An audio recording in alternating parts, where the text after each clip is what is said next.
La mañana se había vuelto demasiado brillante, demasiado tranquila para la tormenta que sabíamos que se avecinaba. Mis manos estaban apretadas contra mis muslos, sudorosas a pesar del aire fresco de la primavera en Valencia. Estábamos allí, en la entrada, esperando al inspector de urbanismo. La escena era digna de una tragicomedia de barrio.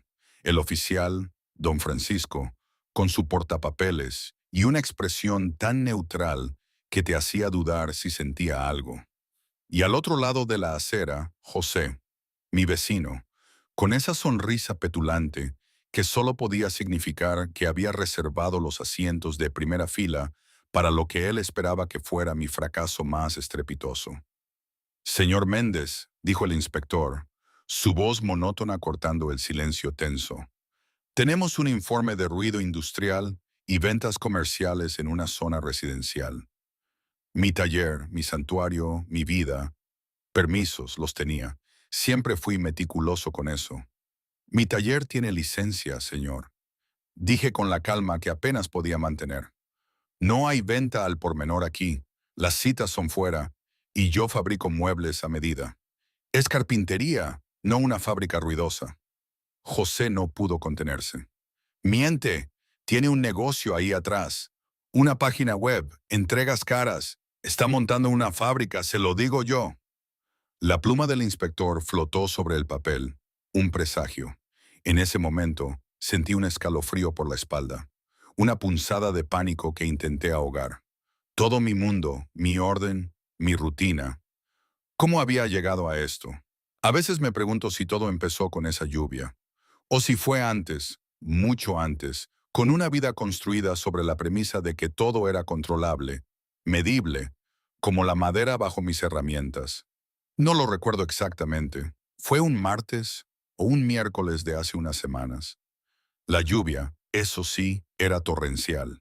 Golpeaba el tejado de chapa de mi taller con una percusión constante, un ritmo que normalmente me arrullaba, borrando el ruido de la ciudad y dejando solo la nitidez de los bordes, la veta recta de la madera, el peso honesto de mis herramientas. Pero esa noche, la lluvia no era lo más ruidoso del barrio. Había el chirrido de cartón arrastrándose sobre el asfalto mojado, un golpe sordo de una caja, otro arrastre, y por debajo de todo, el sonido pequeño y roto de alguien intentando llorar sin que todo el vecindario lo escuchara. Estaba en la puerta de mi garaje, con una taza de café solo calentándome las manos, observando cómo la entrada de la casa de al lado se convertía en una escena de desastre bajo la farola parpadeante. María Ruiz se movía como si estuviera librando una guerra contra el mundo y perdiendo centímetro a centímetro. 36 años, con una agudeza mental capaz de cortar cristal. Normalmente el tipo de mujer que caminaba con determinación, haciendo que la gente se apartara. Esa noche parecía más pequeña, no débil, solo aplastada por algo que no dejaba de presionar. Una camiseta de tirantes empapada se le pegaba al pelo, al cuello, mientras forcejeaba con una caja mojada para meterla en la parte trasera de un coche que parecía 2 tallas demasiado pequeño para su vida. El maletero no cerraba, empujaba, rebotaba. Entonces su hombro golpeó el pestillo y se quedó inmóvil, respirando con dificultad, parpadeando rápidamente a la lluvia como si la hubiera ofendido personalmente. El agua le corría por las mejillas. Quizás era solo lluvia, quizás no. De cualquier manera, no se la limpió. Debería haberme vuelto a meter. Mi vida estaba construida para el silencio, para sistemas repetibles. Mis cinceles estaban ordenados por tamaño. Mis abrazaderas colgaban en filas ordenadas. Barría el suelo del taller 2 veces al día porque el desorden era una termita y no permitía que entrara. Construía muebles a medida porque la madera no te mentía y no cambiaba los términos a mitad de mes. Pero el maletero seguía sin cerrar y las manos de María temblaban mientras lo intentaba de nuevo. Salía la lluvia. «Vas a estropear esos libros», grité, mi voz cortando el aguacero. María se giró como si hubiera estado esperando que el mundo le disparara un tiro más. Se limpió la cara con la palma de la mano, esparciendo agua por su mejilla. «Carlos», dijo, con la voz tan plana como el golpe de una puerta. Vete, no necesito público, no soy un espectáculo. Señalé el maletero abierto. Soy un vecino con una lona. No esperé permiso. Volví a mi... Cambió las cerraduras mientras yo estaba en el supermercado. Mis cosas están en los escalones como basura. Miré el montón de cajas, una maleta, una lámpara con la pantalla torcida, una cesta de ropa, cosas metidas en bolsas de plástico, como si alguien hubiera empaquetado una vida a toda prisa. 3 días no son suficientes para encontrar un sitio en este mercado, dije. No me digas. Tragó saliva, sus ojos parpadearon una vez hacia la calle, luego regresaron a mí. Voy a un motel. Con todo esto, hice un gesto. Estarás pagando tarifas de almacén antes de medianoche.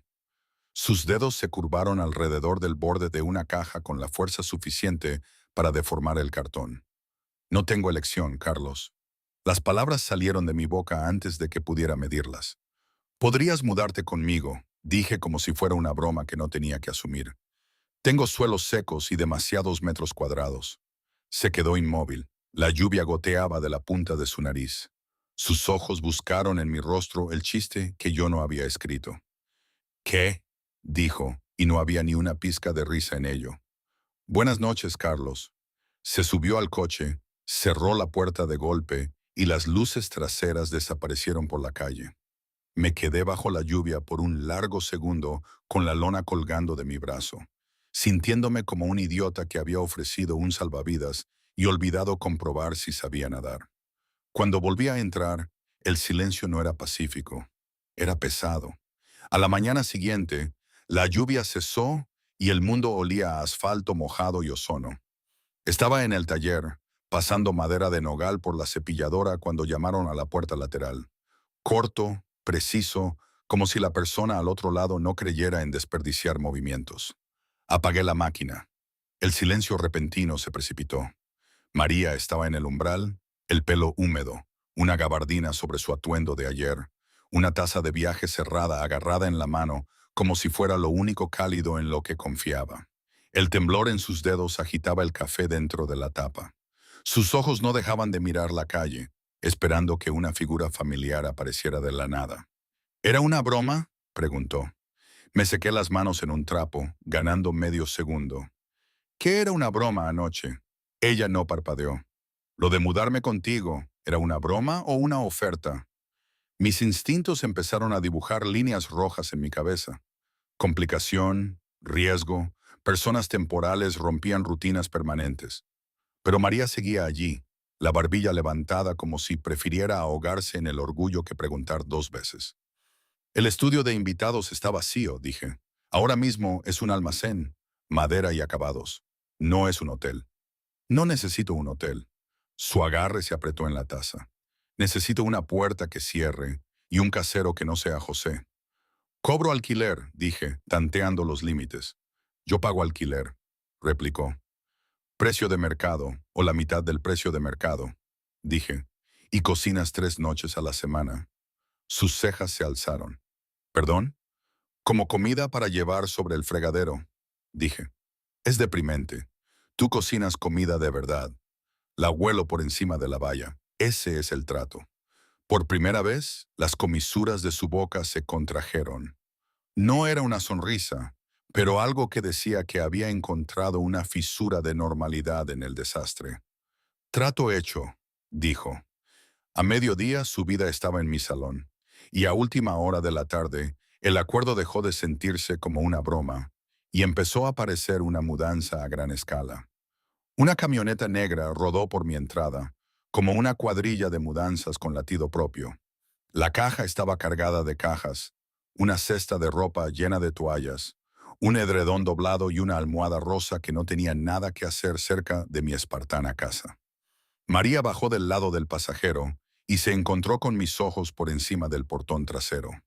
La luz del sol se enredó en su cabello, cálida y casi suave, un contraste injusto con la forma en que su vida estaba hecha pedazos. Caminó hacia mí, llevando una pesada caja de cartón. Una pequeña planta en maceta se posaba encima. Las hojas temblaban con la brisa. Una pequeña lámpara de mesa estaba encajada a un lado, la pantalla ladeada como si se negara a dejar de ser útil. No bromeabas, dije. No lo hacía. Su sonrisa era cansada, valiente y no pedía lástima. Y no quiero compasión, quiero un plan. Ese era mi idioma. Di un paso adelante y le quité la caja sin preguntar. No cualquier cosa con tu nombre. Su expresión se agudizó. ¿Crees que intentará algo esta noche? Creo que José se levanta y elige la violencia como si fuera un pasatiempo. Como si lo hubiera invocado, la puerta mosquitera de al lado se cerró de golpe. José salió a su porche, con la cara roja, mirando la caja de la camioneta como si fuera un insulto personal. ladró. Esto es propiedad privada. No puedes tirar su basura ahí. No dejé de moverme. Llevé una caja al porche, la dejé y lo miré como si fuera una mala medida. Las pertenencias de María fueron tiradas en tu porche después de que cambiaras las cerraduras, dije con calma. Ese es el problema de la propiedad privada. José me señaló con el dedo. ¿Te crees un héroe? Ella se irá y tú seguirás atascado a mi lado. Saqué mi teléfono y empecé a grabar. Sin teatralidad, solo una lente fija. Dilo otra vez, dije. José se congeló medio segundo. Luego su ego ganó. Es una inquilina problemática, gritó.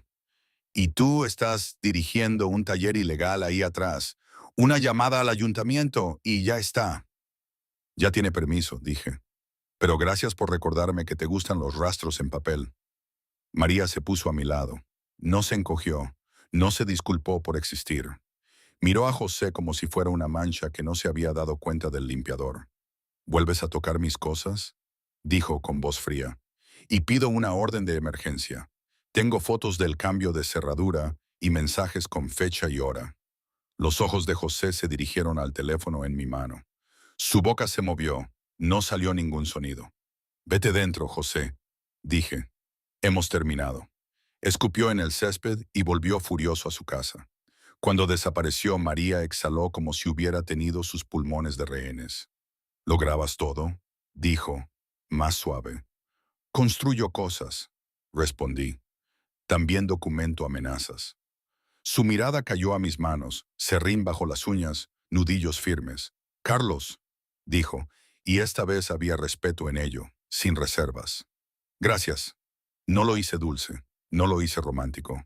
Solo asentí y volví a por la siguiente caja porque la forma más rápida de evitar que el pánico se asiente en tu pecho es seguir moviéndote. Momentos como este, cuando el mundo parecía desmoronarse, me recordaban a mi padre. Él siempre decía, confía solo en lo que puedes ver y tocar, hijo. Lo demás son cuentos. Él lo decía sobre los comerciantes del mercado, pero ahora, años después, lo entendía de otra manera.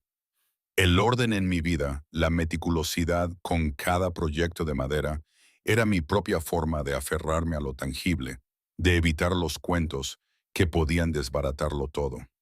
La llegada de María fue como un torbellino inesperado en mi carpintería, un elemento impredecible que amenazaba con desordenar cada uno de mis cinceles, cada una de mis rutinas.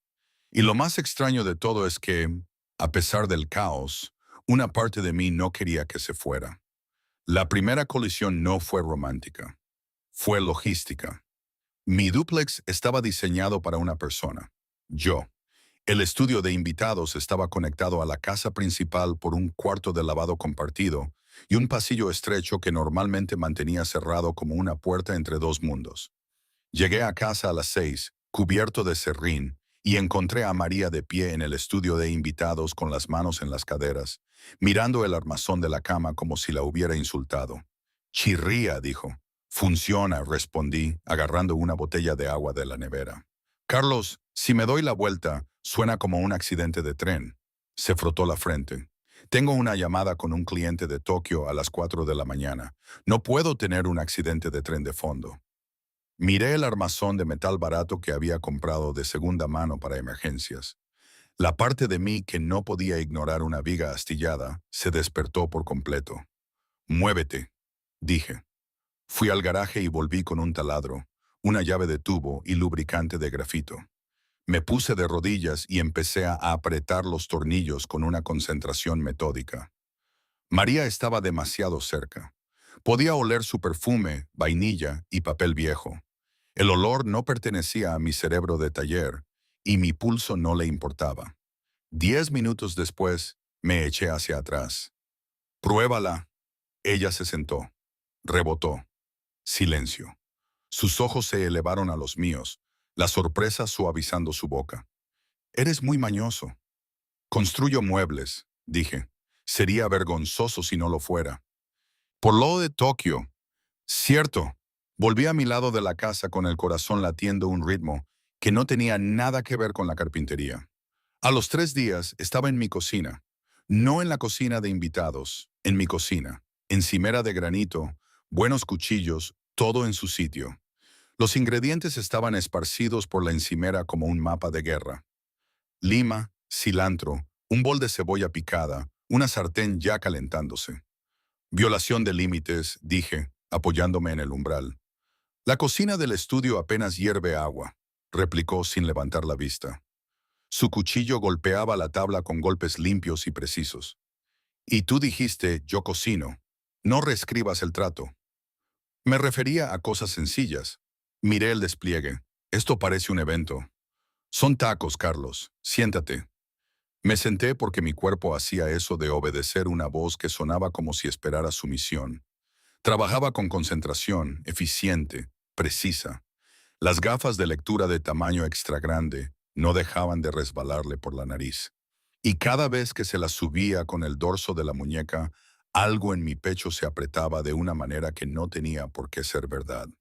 José vino hoy, dijo casualmente, como si me estuviera contando el tiempo. El aire en la cocina cambió. ¿Qué quería? Quería saber si tenía un contrato de alquiler contigo. Echó cilantro en un bol. Dijo que si estoy pagando alquiler, necesitas un permiso diferente para la propiedad. Zonificación multifamiliar, licencia de alquiler, cualquier palabra que pensara que me asustaría. Mi mandíbula se tensó. Es un dúplex, está zonificado para 2. También mencionó tu taller. Finalmente levantó la vista, con los ojos fijos. Dijo que si el ayuntamiento mira de cerca la situación del inquilino, quizás también miren de cerca el serrín. Mi silla chirrió al levantarme. El taller era mi vida. Tenía permisos, de verdad, pero José era el tipo de persona que buscaba pequeños pecados de papeleo como si fuera un deporte. No hables con él, dije. No lo hice. Su voz se mantuvo tranquila. Lo gritó desde la acera. Pasó un instante. Sus ojos se mantuvieron fijos en los míos, sin inmutarse ante la tensión. Si el hecho de que esté aquí pone en riesgo tu taller, dijo, ¿puedo ir a un motel? No. La palabra salió demasiado rápido. María se mantuvo quieta, midiendo la forma de la palabra. ¿Por qué? Preguntó. Apenas me conoces. Porque es un matón, dije, agarrando una cerveza de la nevera solo para darle a mi mano algo sólido. Y no dejo que los matones ganen. Te quedas. Yo me encargo de José. Yo puedo encargarme de mí misma, Carlos. Su tono se agudizó, orgullo como una cuchilla. Tengo 36 años, no soy una damisela en apuros. Lo sé, dije. Por eso eres aterradora. Su risa se desató, rica, real, y de repente la cocina se sintió más cálida. Me deslizó un plato. Come. Lo hice. Los tacos sabían como si alguien hubiera decidido que merecía algo mejor que comer sobre el fregadero. Las siguientes 2 semanas se asentaron en un ritmo que debería haberme inquietado más de lo que lo hizo. Me despertaba a las 5. La cafetera en su estudio se encendía a las 5:15. Nos cruzábamos en el pasillo. No había grandes conversaciones, solo un asentimiento, una mirada, la tranquila conciencia de otra persona compartiendo el aire. Luego, un martes, la lluvia regresó con fuerza. Estaba acelerando un encolado en el taller, intentando sujetar 4 esquinas a la vez, el sudor corriéndome por la espalda, mientras el reloj en mi cabeza contaba los minutos antes de que el adhesivo fraguara. Una mano apareció en el borde de mi visión, sujetando una abrazadera firmemente. María estaba en la entrada, sin su armadura de cliente, el pelo suelto, las mangas remangadas. Se había puesto una de mis viejas camisas de franela como si hubiera entrado en mi mundo y tomado lo que necesitaba sin disculpas. «Aprieta», dijo. «Yo tengo este lado». Trabajamos sin hablar. Ella observó mis manos una vez, luego me imitó como si entendiera los sistemas instintivamente. Cuando terminamos, estábamos a centímetros de distancia, respirando con dificultad en el aire húmedo. Noté el serrín atrapado en su cabello, pequeñas motas aferrándose como oro en la tenue luz del taller. «¿Tienes serrín en el pelo?», dije. «Riesgo laboral», murmuró. «Viviendo con un leñador». La palabra leñador no debería haberme hecho nada. Lo hizo. Mis dedos se crisparon como si quisieran quitarle el polvo.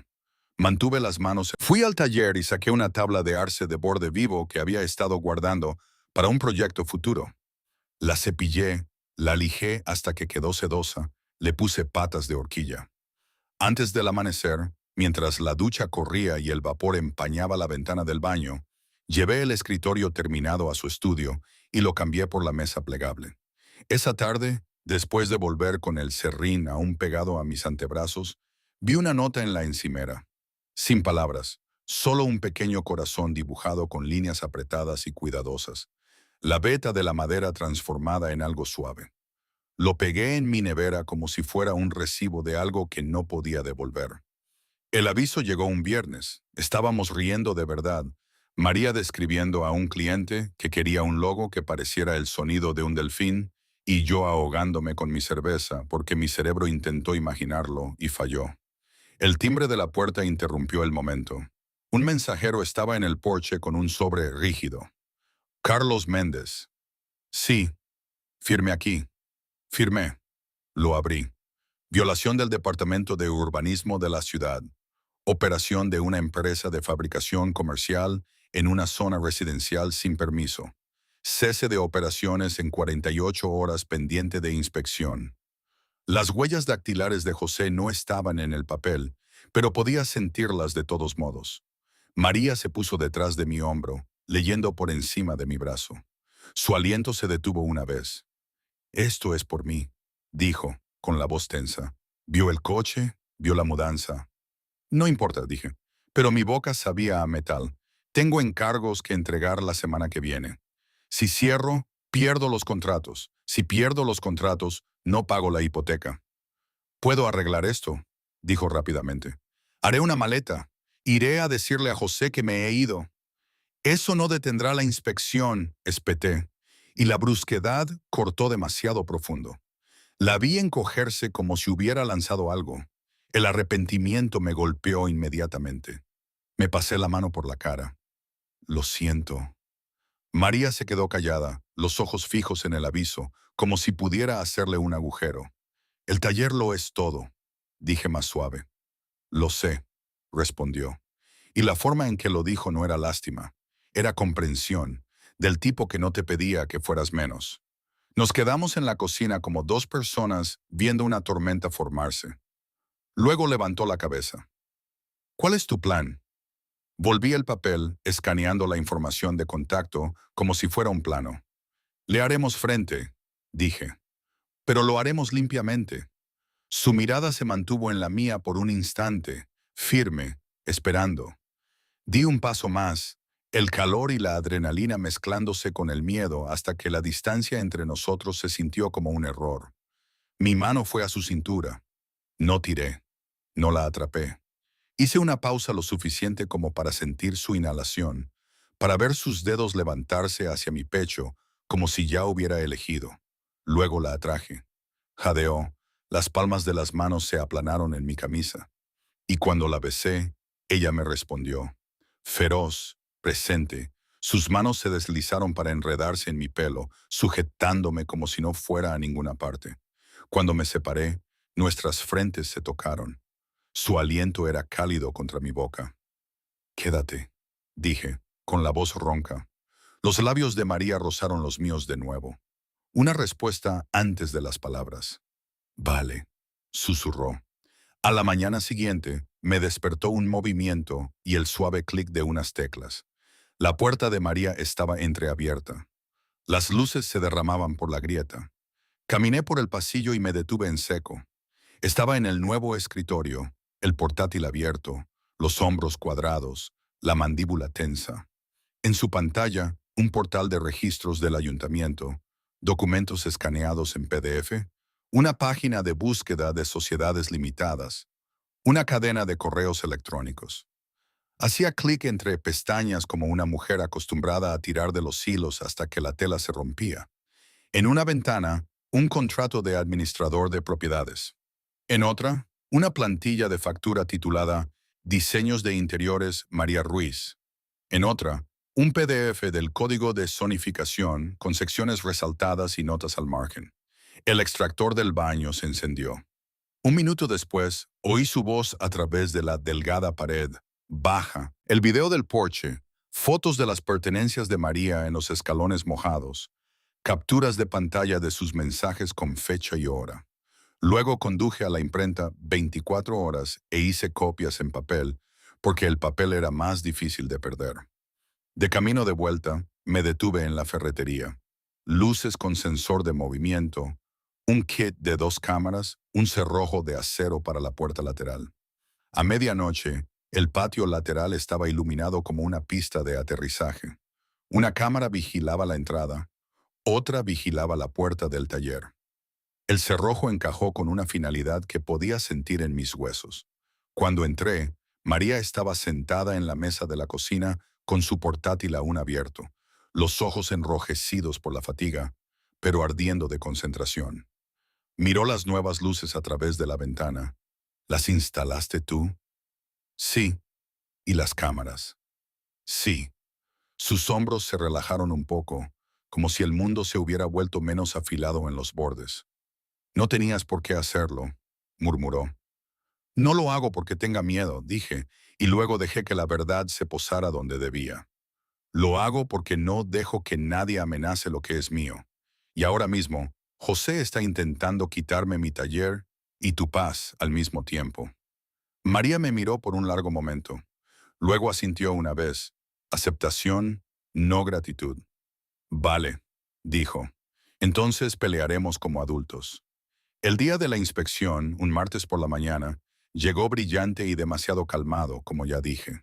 El inspector, el señor Francisco, con su cara gris y su portapapeles, estaba allí, José, al otro lado de la acera, con esa sonrisa que ya no me molestaba tanto, pero seguía siendo irritante. En ese momento, María salió al porche detrás de mí. No llevaba gabardina hoy. Llevaba una chaqueta de sastre y una camiseta blanca impoluta, el pelo recogido, pendientes pequeños y afilados. Parecía el tipo de mujer que no pide permiso para hablar. «Buenos días», dijo al inspector, con un tono profesional y tranquilo. «Antes de empezar, quiero aclarar la clasificación de uso». El inspector parpadeó. «Señora». María bajó los escalones, deteniéndose a mi lado. No detrás, a mi lado. «Esto no es una tienda minorista», dijo, y las palabras salieron suaves como una presentación ensayada. Según el Código Municipal 14C, un estudio de artesano residente y fabricación es permisible como ocupación en el hogar, siempre que cumpla con los estándares de rendimiento, sin ventas directas, sin letreros y con niveles de decibelios dentro de los límites. El trabajo del señor Méndez califica como fabricación personalizada, no fabricación industrial. José soltó una carcajada. Solo es su inquilina. María no lo miró. Metió la mano en el bolsillo y le entregó al inspector una tarjeta de visita como si fuera una credencial. Diseñadora principal de María Ruiz Interiores. Luego le entregó una carpeta delgada. Dentro, su licencia de negocio, un contrato de contratista independiente firmado, encargando a Carlos la fabricación de prototipos, y una hoja de cumplimiento de una página que enumeraba las secciones específicas del Código Municipal que ella había referenciado. Los ojos del inspector se movieron sobre la documentación. ¿Usted reside aquí? Sí, dijo María, sin inmutarse. Y para dejar eso claro, aquí tiene el anexo al contrato de arrendamiento ejecutado. El coalquiler está permitido bajo la zonificación dúplex existente. La cara de José se puso verde. Está mintiendo. Vivía al lado. La expresión de María no cambió. Sacó su teléfono. De hecho, dijo y tocó la pantalla. Podemos aclarar la autoridad de José ahora mismo. La llamada se conectó con un suave tintineo. Alta voz. La voz de una mujer sonó nítida, mayor, controlada. Soy Ana Hernández. José se puso rígido. María sostuvo el teléfono para que el inspector pudiera escuchar. Señora Hernández, gracias por atender. Está en altavoz con un inspector de urbanismo de la ciudad y el señor José Collins. Una pausa. Luego, claro que está él allí. José encontró su voz. Ana, esto es... No, le interrumpió la señora Hernández. No uses mi nombre de pila como si fuéramos amigos. El inspector levantó una ceja. Señora, soy el inspector Francisco con el ayuntamiento. Tengo una queja sobre esta dirección y la gestión de propiedades adyacentes. Inspector Francisco, dijo la señora Hernández, y su tono cambió a uno de negocios. José Collins, si vuelves a pisar mi propiedad, te denunciaré por allanamiento. El inspector miró el teléfono de María y luego a José, luego a la casa de al lado como si toda la situación acabara de cobrar sentido. Señora Hernández, dijo el inspector, gracias por mi informe. ¿Puede confirmar la propiedad y la estructura de gestión? Puedo, respondió ella. Henderson Holdings SEL posee la propiedad de al lado y yo soy el miembro gerente. Le enviaré por correo electrónico la rescisión de gestión firmada y los documentos de propiedad en el plazo de 1 hora. Firmado digitalmente. María tocó su pantalla y abrió un hilo de correo electrónico ya redactado. Lo inclinó para que el inspector pudiera ver el asunto. Confirmación de propiedad más aviso de rescisión. Documentos firmados adjuntos. El inspector asintió una vez, la pluma finalmente moviéndose. Eso será suficiente. José se quedó en la acera, con la cara roja y de repente pequeño bajo el sol de la mañana. María, escupió, intentando salvar el orgullo con veneno. María ni siquiera lo miró. Mantuvo los ojos en el inspector, la voz tranquila. Inspector Francisco, estamos en cumplimiento. Si necesita lecturas de decibelios, puedo proporcionarlas. Si necesita prueba de citas con clientes fuera del sitio, también puedo proporcionarlas. El inspector hojeó la carpeta de nuevo, más despacio ahora, como si buscara razones para estar de acuerdo con ella porque la documentación estaba limpia. Esto parece cumplir con los estándares de ocupación en el hogar, dijo. Siempre que no haya tráfico de clientes ni señalización minorista, está dentro del código. Cerraré esto como conforme pendiente de la recepción de los documentos de propiedad de la señora Hernández. Miró a José. Su queja ha sido anotada, su posición no. La cara de José se puso pálida por fases. La voz de la señora Hernández sonó a través del altavoz una vez más, como un último clavo en el ataúd. José, no debes contactar de nuevo con la señorita Ruiz. Cualquier cosa que tengas que decir pasa por mi abogado. María terminó la llamada. El silencio que siguió sabía a victoria. Cuando el inspector se marchó, la entrada se sintió demasiado brillante. María soltó un aliento, los hombros cayéndole por primera vez en días. Sus ojos se dirigieron al taller, las luces, las cámaras, las líneas que había dibujado en acero y cristal. Construiste una fortaleza, dijo en voz baja. Es un elemento disuasorio, respondí. Ella se acercó, estudiando mi cara como si lo hubiera estado haciendo durante semanas y solo ahora encontrara el ángulo correcto. No entraste en pánico, dijo. Sí lo hice, admití, solo que no le di a José la satisfacción de verlo. La boca de María se suavizó. Bien. Al otro lado de la calle, José se quedó inmóvil en la acera, el teléfono en la mano como si de repente se hubiera convertido en un pisapapeles. Por primera vez desde que ella llegó a mi porche con el café tembloroso, parecía impotente. Y María parecía segura. 2 días después, la lluvia regresó como una suave llovizna matutina. Estaba en la cocina preparando café, 2 tazas sin pensarlo. La segunda taza estaba allí como si perteneciera. María entró sosteniendo un trozo de papel.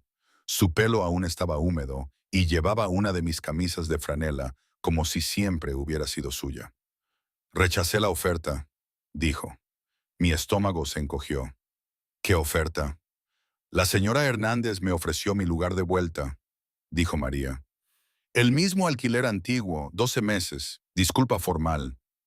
Mi pulso golpeó una vez contra mis costillas. Eso es lo que querías.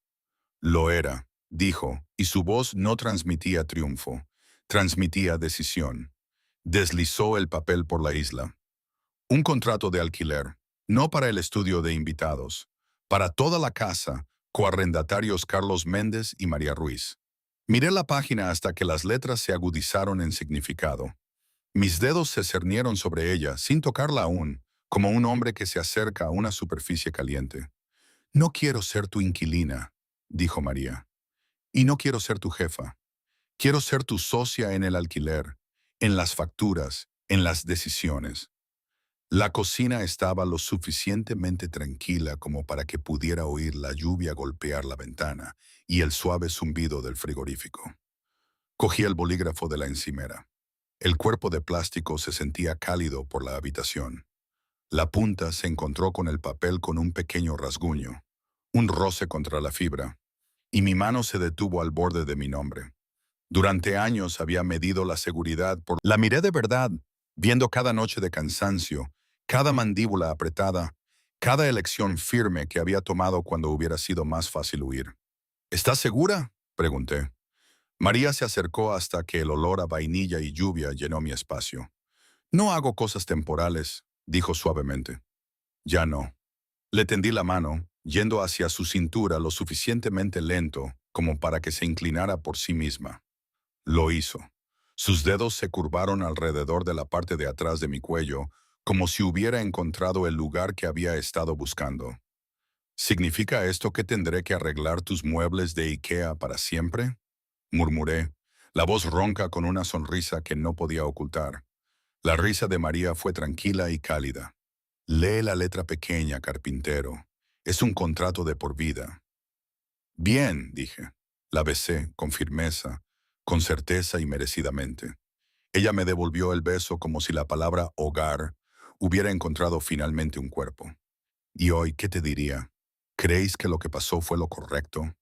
A veces pienso que fue lo mejor que me pudo pasar. A veces, en esas noches tranquilas en el taller, creo que quizás cometí un error, que mi ordenada vida se convirtió en un caos controlado, pero caos al fin y al cabo. Probablemente ambas cosas. Así es la vida, ¿verdad? Nada es definitivo, nada es perfecto, pero es nuestra, la nuestra.